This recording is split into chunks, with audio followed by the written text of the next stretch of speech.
Hello there. I hope you are well. Welcome to this channel.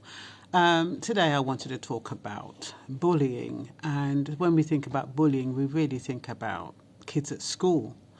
Last night I was watching a movie, and it was some school kids, and it was somebody's birthday, and they had found one of the students who they decided to bully. They poured egg on her, then they poured sugar on her, and then they poured milk on her, and then they poured flour on her. And she was in such a mess. All her school uniform, her hair, and everything was a total mess. And they said to the other girl, "This is your birthday cake." You can imagine that girl who had been bullied, how she felt. And bullying takes place in a lot of different ways. It takes place in the workplace where whether they're peers or line managers, because they feel as though they just don't like you, basically. So they refuse to help you. When you ask for help, they're obstructive. They tell you to go and ask someone else when they have the answer. And how does that make you feel? It makes you feel vulnerable, especially when you're new to an area or new to a job. It's still a form of bullying. When some line managers who feel that they are so powerful, who micromanage, and who find fault in every single thing you do, no matter how hard you try, they have to keep picking and picking. It's all a part of bullying. Now, why did I come up with this? Because I was reading about how they mocked Jesus before they crucified him. I'll just read it out for you. This is Matthew 27:27. Some of the governor's soldiers took Jesus into their headquarters and called out the entire regiment. They stripped him and put a scarlet robe on him. They wove thorn branches into a crown and put it on his head, and they placed a reed stick in his right hand as a scepter. Then they knelt before him in mockery and taunted, "Hail, King of the Jews!"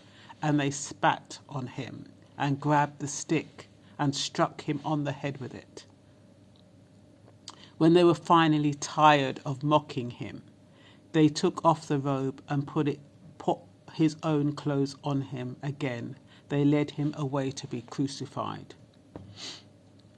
Along the way, they came across a man called Simon, who was from Cyrene. And the soldiers forced him to carry Jesus' cross.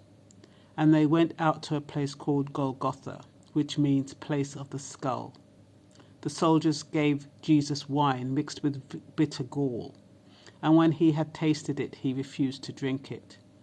After they nailed him to the cross, the soldiers gambled for his clothes by throwing a dice. They sat around and kept guard as he hung there. A sign was fastened above his head, announcing the charge against him. It read, "This is Jesus, King of the Jews." So, what is bullying about? Bullying is about fear in the people who are the bullies. It's about trying to humiliate somebody, trying to degrade somebody to the lowest point possible. Why would you do that? Why do people pick on the humble or the meek or those who are not as confident as themselves to bully? Really, it's to make them feel more powerful.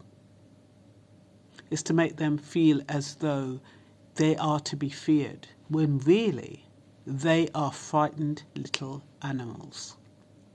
Very, very cruel.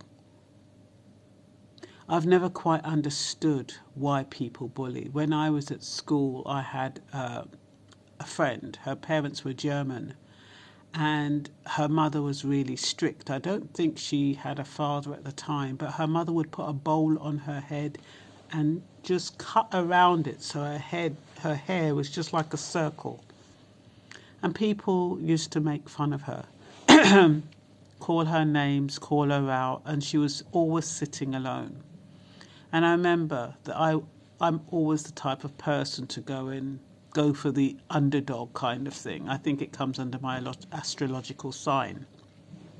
So I became friends with her. And the two of us used to go everywhere together. I mean, she ended up in a mental home, weird enough.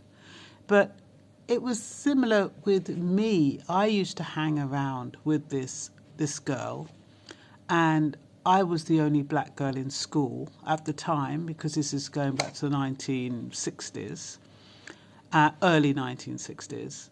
So I was the only black one in this secondary school, black person. And a few years later, a couple of black girls started in the school. And would you believe, they started bullying me just because I hung out with a white girl. They didn't beat me up as bad. Well, they beat me up, but not to such a large extent. People tend to be more cruel now. And bullying now is turning into murder. Bullying now is turning into gangs. It's got a totally different connotation. Bullying now, today, is dangerous. It was dangerous back in Jesus' time because it preluded the crucifixion. And that was bad enough. That was cruel. But today, how does bullying play out? It plays out in the classroom if you don't do somebody's homework. It plays out if you don't give them your lunch money, or you don't give them the lunch. It plays out if you don't go and buy them cigarettes, or you don't steal cigarettes for them. It plays out when they force you to be a drug dealer or join their gang. And it plays out when they end up killing you because you haven't obeyed them. You haven't done what they've said. You haven't done what they've ordered. They take you out on joyrides. They force you to drink. Bullying is not a favourable act. It is very cruel. And the people who are bullied, they're always feeling ashamed and embarrassed. They don't even want to tell their parents, or if they do tell their parents will say, "Oh, you have to fight your own battles, stand up to them." There's no empathy or sympathy for people who are bullied. And likewise, when we think about, those in the Bible who are jeered at, or even before they kind of mocked Jesus and threw vinegar in his cuts and everything, they used to jeer him all the time. So we have to kind of check ourselves, or check people. If you know somebody who's being cruelly treated or unfairly treated, step in, especially if it's in the workplace. People have rights. People have the right to feel safe in the workplace. They have the right to feel secure. They have the right to support. Yet so many people are afraid to get involved, afraid to accept responsibility when somebody else is being harmed. And I can understand why. Because when sometimes people step in, they get hurt. But it is a form of bullying. Domestic abuse is bullying. Worst kind of bullying, usually men on top of women. Men, the stronger sex, who are meant to protect women, are beating them, strangling them half to death, breaking their nose, busting their lips, breaking their teeth, and bones and all sorts. So where we can step in safely, we should. Where we can report, we should. And whatever you do so safely. But most of all, don't be a bully yourself. Some of your little behaviours, you might not even see it as bullying. But as long as you're taking advantage of somebody who you feel is less than you, less qualified, not as strong, not as tall, not as beautiful, you have to check yourself, check your behaviour, how you're interacting with other people, and try to be kind, show love. It's God's greatest commandment, and it can make you feel so much better. I'm the Biblical Translator. I take scriptures out of the Bible, and I try to align them with today's time, and in a way that you can understand. And that's all.